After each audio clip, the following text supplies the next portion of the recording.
Ces petits conseils peuvent vous aider et éviter de vous retrouver dans certaines galères comme nous avons pu avoir cette année. Alors pour commencer, on nous a d'abord demandé si être apiculteur c'était dangereux ou pas. Alors non, être apiculteur c'est pas dangereux, faut juste se connaître, à savoir si vous avez un terrain éventuellement allergique important, modéré ou faible, pour être sûr de ne pas avoir de problème de santé. Il existe différentes façons de se protéger. Aujourd'hui on a des tenues qui, si elles sont vraiment de bonne qualité, seront classées EPI, c'est-à-dire que vous pourrez avoir des tenues qui sont conçues pour des gens qui travaillent, des apiculteurs professionnels. Donc une fois que vous avez ces tenues classées EPI, d'être vraiment avec du bon matériel. Donc après on peut toujours se faire piquer par inadvertance, c'est certain, mais pas plus que quand on se balade. Et franchement, si on respecte les quelques règles, comme intervenir par l'arrière des ruches, faire attention de ne pas y aller quand il y a de l'orage, ne pas y aller la nuit avec un éclairage, etc. En majorité, ça se passe bien. Les fois où je me suis fait piquer, c'est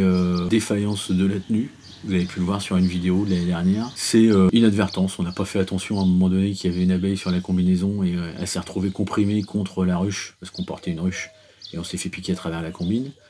Et puis voilà quoi, globalement, le reste du temps, vous craignez rien, vous êtes dans un scaphandre, nous on a des gants latex. Non, en effet, si vous êtes allergique avec un seuil haut, là, faut vraiment faire attention. Combien faut-il de ruches pour commencer? Alors pour répondre à cette question, il y a plusieurs critères qui rentrent en compte, notamment l'argent que vous avez pour commencer. C'est évident que c'est facile de vous dire, faut minimum 10 ruches pour commencer. Si vous n'avez pas l'argent pour vous acheter 10 ruches, c'est même pas la peine. Toutefois, ce que je peux vous conseiller, c'est d'essayer d'avoir plus qu'une ruche. Pourquoi ? La première des choses, ça va être de la qualité de l'essaim que vous allez recevoir. Si vous avez qu'un seul essaim et que votre essaim est pas du tout adapté, dans notre jargon à nous, c'est un essaim tête de con, vous allez être rapidement déçu de faire de l'apiculture. Pourquoi ? Parce que vous allez vous faire attaquer de partout, il va y avoir de la propolis à mort, il va pas produire grand chose, la première bonne météo, il va essaimer, etc. Enfin, franchement, ça nous est arrivé l'année dernière. Si on avait eu qu'une ruche l'année dernière, on aurait été extrêmement déçus. Donc, l'idéal, c'est 2-3 ruches. Ça vous permet de pouvoir au moins compter sur une des ruches pour avoir du miel la première année. Et puis, c'est super sympa d'avoir plusieurs ruches à s'occuper. Maintenant, je vous dis, c'est chacun fait comme il peut. L'apiculture qui nous va, c'est celle que l'on peut se payer ou celle que l'on peut faire. Ce serait un mauvais conseil de dire qu'il faut tant de ruches pour commencer. Ensuite, deuxième point, si vous avez plusieurs ruches, vous serez moins impacté par le frelon asiatique, puisque, si admettons que vous avez un ou deux nids autour de chez vous, le 1 ou 2 nids viendra taper sur 2 ou 3 ruches. Si vous avez qu'une seule ruche, elle va se faire massacrer.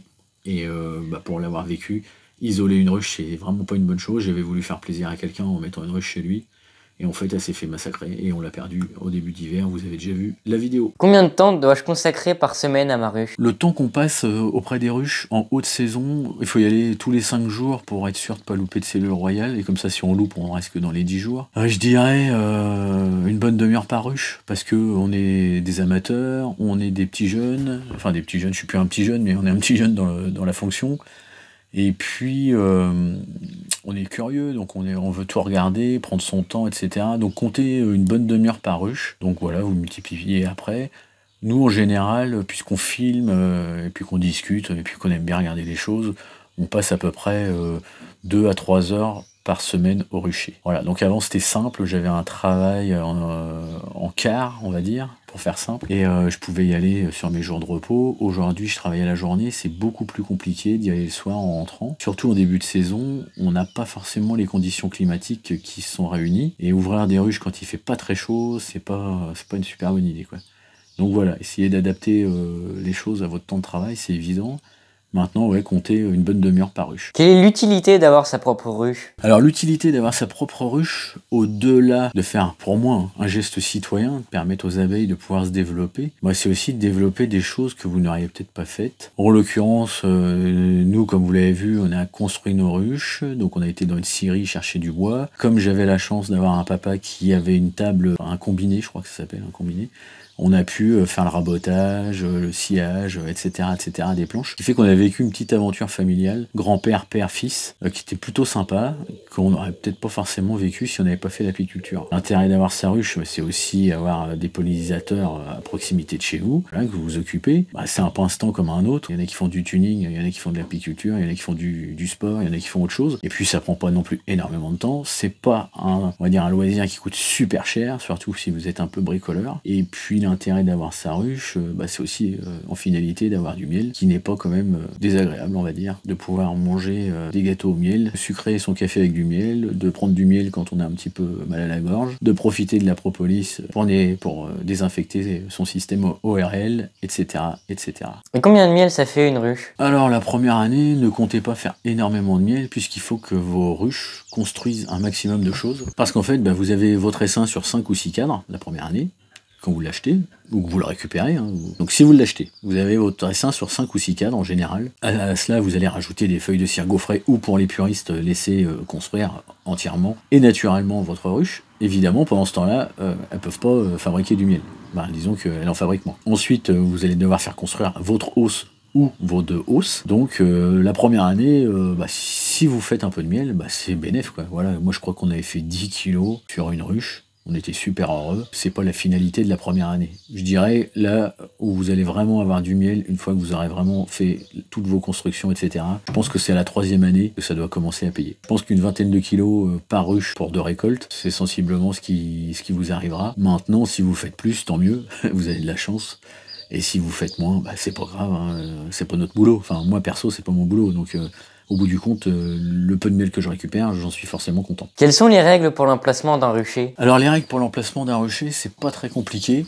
Soit vous avez des règles municipales, donc vous allez voir votre maire, vous lui demandez, voilà, je veux installer un rucher, quelles sont les règles de la commune. Soit il n'y en a pas, et dans ce cas-là, c'est le préfet qui a dû statuer. En général, on vous dit que vous devez être à temps d'une habitation, mais ça peut être réduit si vous avez une haie ou des palissades autour de votre rucher de 2 mètres de haut, etc., etc. Donc allez fouiller, le mieux c'est franchement aller voir votre maire, il va savoir vous répondre sur cette question-là, et ça vous permettra de pouvoir être dans les règles. Ensuite, il faut savoir que les règles sont peu restrictives, malgré tout. N'oubliez pas quand même que quand il y a un essaimage, c'est parfois, on va dire, 30 000, 40 000 abeilles, 30 000 abeilles qui partent d'un seul coup et qui peuvent aller se poser n'importe où, notamment chez votre voisin. Nous, c'est ce qui s'est passé. Et donc, vous avez 30 000 abeilles qui viennent se poser sur leur petit poirier. Déjà, ça crée une nuisance pour votre voisin, il n'est pas obligé d'être content. Moi, ça va, en l'occurrence, ça ne l'a pas dérangé. Donc, d'ailleurs, merci David et Jessica, c'est super sympa de ne pas nous tenir compte de ces essaimages. Mais quand même, moi, ça m'a fait flipper parce qu'ils ont 2 petits bouts et je me suis dit, si ce jour-là, ça se passe mal et que ça vient piquer les enfants, je le vivrais pas bien. Donc,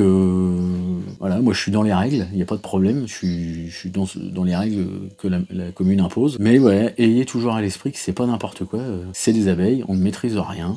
Vous pouvez pas les rappeler au pied, c'est pas un chien. Donc soyez quand même vigilants. Si les règles sont souples, ça permet à tout le monde d'avoir des abeilles, mais pensez quand même que l'essaimage est quand même quelque chose d'impressionnant et qui va pas forcément être bien vécu par vos voisins. C'est mieux d'acheter ces ruches toutes neuves, d'occasion, ou de les faire soi-même? Ça c'est une bonne question. Les faire soi-même, on en a déjà parlé plusieurs fois. Il y a une histoire derrière ça, c'est vous qui faites votre ruche, vous touchez le bois. Moi j'ai une relation avec le bois particulière, j'aime le bois, c'est quelque chose de noble pour moi. Donc je suis content qu'on les ait construites. Maintenant, je l'ai fait une fois, je sais pas si je le referai plusieurs fois. Il y a des ruches neuves qui sont de très très très bonne qualité, notamment chez mon fournisseur.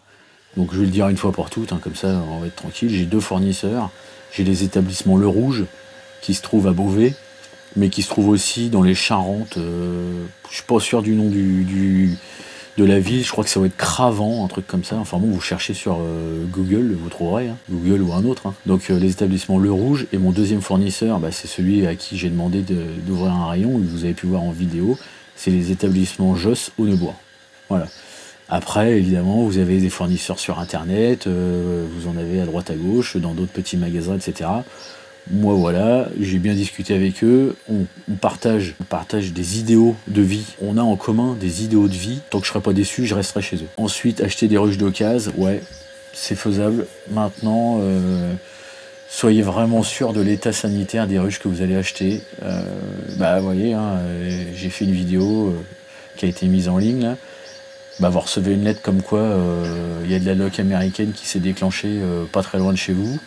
Acheter des ruches, c'est la possibilité d'avoir la loque américaine dedans. Alors je dis pas que les ruches que vous allez acheter d'occasion auront la loque américaine, mais l'état sanitaire des ruches, c'est compliqué. Perso, maintenant, avec le peu de connaissances que j'ai dans l'apiculture et les retours que j'en ai, je serais méfiant, peut-être à tort, mais je serais méfiant d'acheter des ruches d'occasion, même si quand vous achetez un essaim constitué, il n'y a pas plus ou moins de risque qu'il y a la loque américaine dedans, hein. Plus d'autres maladies. Hein. Mais ouais, je sais pas, je me poserai des questions. Maintenant que je maîtrise un petit peu des choses, je préfère acheter un essaim neuf, une ruche neuve, et puis me débrouiller. Après, je sais que si les ruches... alors, si vous achetez des ruches et que vous avez déjà des boîtes, ça vous permet éventuellement de mettre l'essaim dans vos boîtes, que vous savez sûr. Et les vieilles ruches, vous les passez au feu, vous les faites tremper longtemps dans de l'eau de javel et de la lessive de soude, je crois. Hein. Et puis, ça vous permet de repartir avec des ruches propres. Maintenant, ouais, ça serait intéressant de faire une vidéo sur comment vraiment bien nettoyer ces ruches. Ouais, c'est pas une mauvaise idée. Le sujet est ouvert. Quel format de ruche choisir? Alors en effet, il y a différents formats de ruches. Le plus connu, à mes yeux, hein, c'est la ruche d'Adam. Donc celle-là, vous la voyez classiquement partout. Vous avez des ruches tronc, vous avez des ruches Langstroth, vous avez des ruches Hoffmann, vous avez des ruches Varé. La ruche Varé, c'est des ruches qu'on empile les unes dans les autres. Ça va être foireux ce que je vais vous dire comme réponse, mais la réponse c'est simple. C'est la ruche qui vous convient. Le seul conseil que je vous donne, c'est que si vous partez sur de la ruche Varé, ne faites que du Varé. Si vous achetez de la d'Adam, ne faites que de la d'Adam. Si vous achetez Hoffmann, faites que de l'Hoffmann. Sinon, vous vous retrouvez avec des incompatibilités dans le matériel, et là, ça devient vite un calvaire, quoi. C'est une vraie galère. Donc, voilà. Perso, nous, on a pris de la d'Adam, c'est simple. Il y avait Emmanuel de la chaîne avoruche.com qui avait fait une vidéo sur comment construire ces ruches suffisamment détaillée pour que moi, néophyte dans le bricolage, je puisse reproduire ce qu'il a fait. Et encore, on ne l'a pas reproduit super bien. Mais voilà, toutes ces choses-là font qu'on a pris du d'Adam. Mon beau-père avait de la d'Adam déjà. Donc, c'était quelque chose que je maîtrisais un petit peu au niveau de manipulation. Puis voilà, quoi.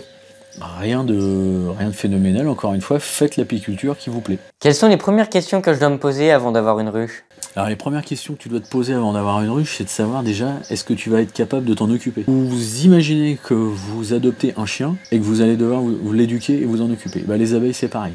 C'est-à-dire qu'on ne peut pas laisser son chien pendant des mois et des mois sans manger, sans s'occuper de lui, etc. Les abeilles c'est un peu pareil. Il faut avoir vos ruchers pas trop loin, parce que sinon ça va vite vous gaver de faire 25-30 bornes pour y aller, parce que ça fait 25-30 bornes, ça fait 60 allers-retours. Hein.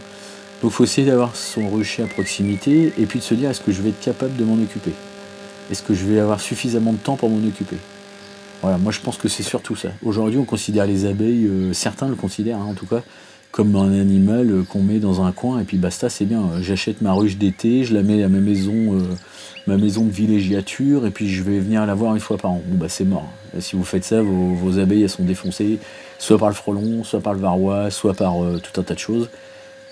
Voilà, on accepte de prendre des animaux, et on s'en occupe, et ça demande quand même un petit peu de temps, faut pas mentir. C'est mieux de prendre une ruche en plastique ou une ruche en bois? Alors ça, chacun son goût. Perso, comme je vous l'ai dit, on a une petite attirance pour le bois, donc on a pris des ruches en bois. Maintenant, la ruche en plastique, j'ai pu la voir chez Joss, mon fournisseur, la manipuler, etc. C'est vrai, c'est beaucoup plus léger. Ça a l'air d'être pratique à nettoyer. Il y a moins de recoins pour que la fausse teigne vienne pondre. Cela étant dit, ça reste du plastique. Donc on sait les nuisances qu'apporte le plastique, notamment le recyclage derrière. J'aurais tendance à vous dire, moi ma ruche, au pire, j'enlève tout ce qui est partie métallique et je la mets dans mon poêle et ça me chauffe l'hiver, si j'avais vraiment besoin. Chacun voit midi à sa porte. C'est des solutions qu'on vous offre. De ce que j'entends parler, le nourrisseur plastique n'est pas quelque chose de super abouti, il y a quelques petits soucis avec, mais sinon tout le reste c'est nickel. Les planchers plastiques, je peux vous dire, c'est du caviar, avec le petit tiroir qui ferme l'hiver et tout, c'est génial, vraiment, ça a été une très bonne idée. Et puis de pouvoir emboîter de la ruche bois sur du plastique, etc., non franchement c'est pas mal, c'est une question de goût et de finance.